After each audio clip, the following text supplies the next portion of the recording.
Hello everyone, mega shoutout po sa inyong lahat. Welcome back to my YouTube channel. At ito po guys, i-share ko po sa inyo itong ginagawa ko. At baka magugustuhan nyo guys, subukan nyo po guys dahil mamangha po kayo kung ano po ang maramdaman nyo sa sarili nyo if nasubukan nyo po ito. Ito at nagpakulo na po ako ng tubig mainit. At ito naman po ay baso ko. Wala po yung laman. Ayan po. Binuhos ko po. So, ito na rin po ay chocolate bar. Ayan po. Ayan. So, ito po.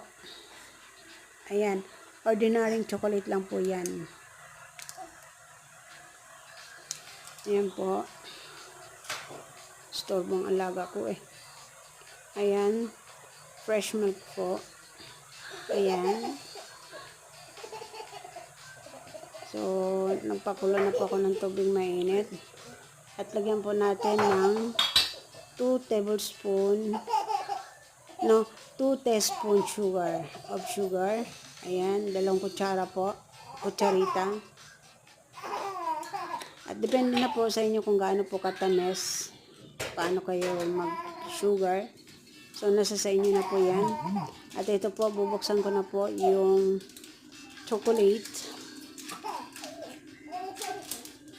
Ayan, kumukulo na rin yung tubig mainit ko. Ayan, nabuksan ko na. Ayan. So, putol-putulin natin. 3 line po yan. Or 4 ata. O, 4 na line. Ayan. So, kumulo na at lagyan natin ng tubig mainit para po siya matunaw. At pagkatapos niyan, kalahating baso lang po. Ayan, kumuha tayo ng kutsara at i-mix natin. I-mekos-mekos. Ayan po.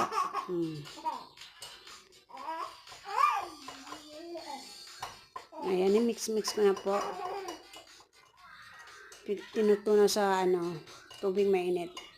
And then, pagkatapos niya natunaw po, lagyan po natin ng cold fresh milk. Ayan. At pagkatapos niyan, inumin na natin. So, doon, magkaroon po kayo ng sigla. Yung katamaran ay matatanggal po pag nasubukan nyo. So, yan lamang po. Maraming salamat. Thank you and God bless.